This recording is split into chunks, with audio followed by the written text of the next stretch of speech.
Bismillahirrahmanirrahim. Assalamualaikum warahmatullahi wabarakatuh. Salam sejahtera dan salam sehat untuk kita semua. Kembali lagi dalam video pembelajaran mata kuliah Etika Profesi dan Profesional Kerja. Pada kesempatan kali ini, kita sudah memasuki pertemuan 14, di mana materi yang akan kita bahas mengenai tentang manajemen stres. Bahasan yang pertama, kita akan mempelajari tentang definisi atau pengertian stres itu sendiri. Stres adalah respons seseorang baik yang berupa emosi, fisik, dan kognitif atau konseptual terhadap situasi yang meminta tuntutan tertentu pada individu. Stres juga adalah pengalaman yang bersifat internal yang menciptakan adanya ketidakseimbangan fisik dan psikis dalam diri seseorang sebagai akibat dari faktor lingkungan eksternal, organisasi, ataupun orang lain. Ada juga yang menyatakan bahwa stres adalah suatu tanggapan atau respons seseorang pada kondisi yang diterima seseorang sebagai suatu tantangan atau ancaman posisinya. Orang yang mengalami stres pada umumnya merasakan khawatir, tekanan, letih, ketakutan, irited, depresi, cemas, dan marah. Ada 3 aspek gangguan seseorang mengalami stres, yakni gangguan dari aspek fisik, aspek pemikiran atau kognitif, dan aspek emosi. Stres di tempat kerja mempunyai bermacam-macam sumber. Pengaruh terhadap timbulnya stres yang berkaitan dengan pekerjaan meliputi lingkungan fisik dan konflik yang dialami dan ketidakpastian yang ada. Di samping faktor yang secara organisatoris, ada beberapa faktor yang bersifat pribadi yang dapat mempengaruhi stres dan akan berpengaruh pada prestasi kerjanya. Faktor-faktor yang dimaksud adalah 1. Harga diri yang berlebihan, 2. Kemampuan dan kebutuhan, dan yang ketiga adalah karakteristik kepribadian. Ada 2 tipe stres. Yang pertama yaitu eustress. Eustress adalah stres yang konstruktif atau menyenangkan, seperti emosi positif yang dialami setelah mendapatkan penghargaan atau pujian atas dasar prestasi kerjanya yang bagus. Sedangkan distres ini adalah suatu stres yang tidak menyenangkan. Gejala stres. Gejala stres ada 3 tahapan. Tahap yang pertama disebut dengan tahap alarm atau peringatan dini. Merupakan awal dari reaksi tubuh terhadap adanya suatu tekanan atau stres. Contohnya itu seperti otot menegang, tekanan darah meningkat, denyut jantung meningkat. Yang kedua adalah tahap perlawanan. Tahap ini ditandai dengan adanya gejala ketegangan, kegelisahan, kelesuan yang menandakan seseorang sedang melakukan perlawanan terhadap stres. Dan yang ketiga adalah tahap peredaan.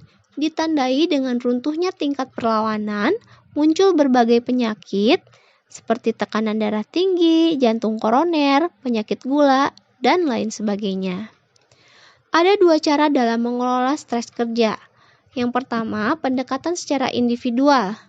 Seorang karyawan dapat memikul tanggung jawab pribadi untuk mengurangi tingkat stresnya. Strategi individu yang telah terbukti efektif mencakup pelaksanaan teknik-teknik manajemen waktu, meningkatkan latihan fisik, pelatihan pengenduran atau relaksasi, dan perluasan jaringan dukungan sosial. Cara yang kedua adalah pendekatan secara organisasional.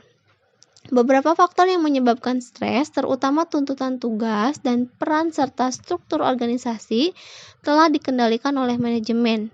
Strategi yang mungkin diinginkan oleh manajemen untuk dipertimbangkan antara lain perbaikan seleksi personil dan penempatan kerja, penggunaan penetapan tujuan yang realistis, perancangan ulang pekerjaan, peningkatan keterlibatan karyawan, perbaikan komunikasi organisasi, dan penegakan program kesejahteraan korporasi. Selanjutnya membahas tentang pengertian manajemen stres. Manajemen stres merupakan suatu kemampuan menggunakan sumber daya dengan efektif dalam mengatasi gangguan atau kekacauan mental dan emosional yang timbul karena tanggapan atau respon. Manajemen stres juga sebagai kecakapan menghadapi tantangan dengan cara mengendalikan tanggapan secara profesional. Istilah manajemen stres merujuk pada identifikasi dan analisis terhadap permasalahan yang terkait dengan stres dan aplikasi berbagai alat terapeutik untuk mengubah sumber stres atau pengalaman stres. Memanajemen stres bertujuan untuk memperbaiki kualitas hidup seseorang agar menjadi lebih baik. Manajemen stres secara individual. Biasanya untuk mengatasi stres individu perlu menempuh beberapa strategi yang meliputi, yaitu yang pertama adalah peningkatan kesadaran diri, melakukan latihan fisik atau olahraga, adanya pengembangan hobi, minat, dan persahabatan, melakukan pengembangan sikap rileks dan meditasi, melakukan pengaturan waktu dan penyelesaian konflik, perubahan sikap dan perilaku, bahkan sampai dengan yang terakhir yaitu melakukan pengunduran diri. Sedangkan manajemen stres secara organisatoris, yaitu dengan cara penetapan tujuan secara partisipatif, ketepatan penyeleksian dan penempatan, dilakukannya pelatihan, adanya pusat konseling, kemudian dilakukannya komunikasi secara terbuka, informasi jabatan, dan dukungan emosional yang positif. Selanjutnya adalah teknik yang digunakan dalam manajemen stres. Ada 4 teknik yang digunakan, yaitu kerekayasaan organisasi, kerekayasaan kepribadian, teknik penenangan pikiran, dan teknik penenangan melalui aktivitas fisik. Kita bahas yang pertama, yaitu kerekayasaan organisasi. Melalui analisis kerja dan kerekayasaan metode dapat dirancang pola pekerjaan baru bagi pekerjaan yang dirasakan memilih beban berlebih. Secara kuantitatif, banyaknya kegiatan dapat dikurangi, misalnya dengan penambahan tenaga kerja. Sedangkan secara kualitatif dapat dikurangi derajat kemajemukan keterampilan yang diperlukan dan dapat dikurangi tanggung jawabnya juga. Sebaliknya, bagi pekerjaan dengan beban terlalu sedikit, dapat dilakukan perluasan pekerjaan dan pemerkayaan pekerjaan. Kemudian, yang kedua adalah kerekayasaan kepribadian. Maksudnya, strategi yang digunakan dalam kerekayasaan kepribadian ialah upaya untuk menimbulkan perubahan-perubahan dalam kepribadian individu agar dapat dicegah timbulnya stres dan agar ambang stres dapat ditingkatkan. Perubahan-perubahan yang dituju ialah perubahan dalam hal pengetahuan, kecakapan, keterampilan, dan nilai-nilai yang mempengaruhi persepsi dan sikap tenaga kerja terhadap pekerjaannya. Program pelatihan keterampilan merupakan salah satu strategi untuk meningkatkan keterampilan tenaga kerja sehingga timbul rasa percaya diri akan kemampuannya untuk melaksanakan pekerjaannya. Jika tenaga kerja telah mengalami stres, serta stres berakibat terganggunya kesehatan mentalnya, maka psikoterapi dapat diberikan agar ia dapat berfungsi optimal kembali. Kemudian yang ketiga adalah teknik penenangan pikiran. Tujuan teknik penenangan pikiran adalah untuk mengurangi kegiatan pikiran, yaitu proses berpikir dalam bentuk merencana, mengingat, berhayal, menalar yang secara bersinambung dilakukan dalam keadaan bangun, dalam keadaan sadar. Jika berhasil mengurangi kegiatan pikiran, rasa cemas dan khawatir akan berkurang.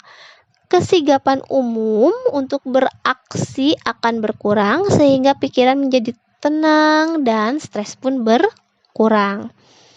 Teknik-teknik penenang pikiran itu contohnya seperti meditasi ataupun pelatihan relaksasi autogenik dan pelatihan relaksasi neuromuskular. Mungkin yang paling familiar adalah meditasi. Meditasi dapat dianggap sebagai teknik dan dapat pula dianggap sebagai suatu keadaan pikiran atau keadaan mental. Berbagai teknik seperti yoga, berpikir relaksasi progresif dapat menuju tercapainya keadaan mental tersebut. Konsentrasi merupakan aspek utama dari teknik-teknik meditasi. Sebuah penelitian menunjukkan bahwa selama meditasi, aktivitas dari kebanyakan sistem fisik berkurang. Meditasi menyebabkan adanya relaksasi fisik.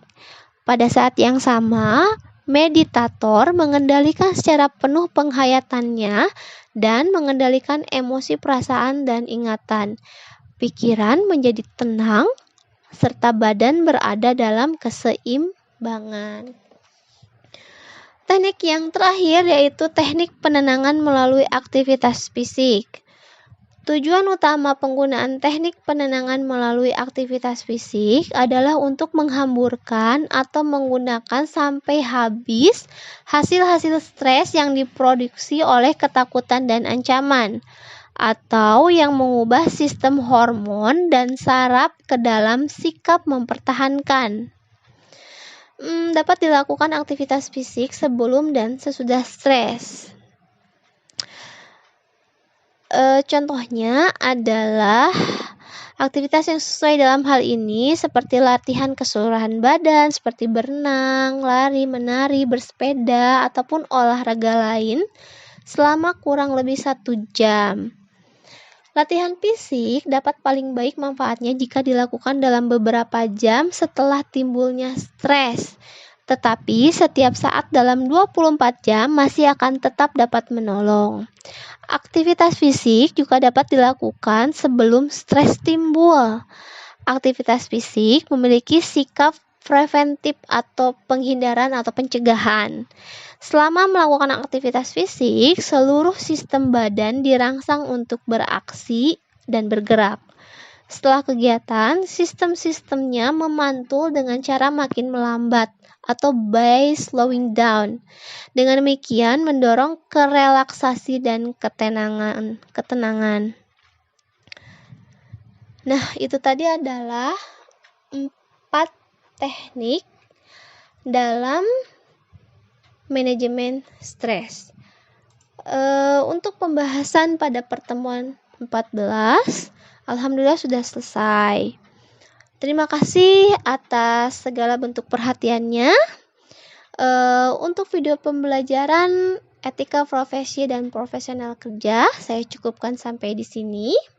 Sekali lagi, saya ucapkan terima kasih banyak atas perhatiannya. Assalamualaikum warahmatullahi wabarakatuh.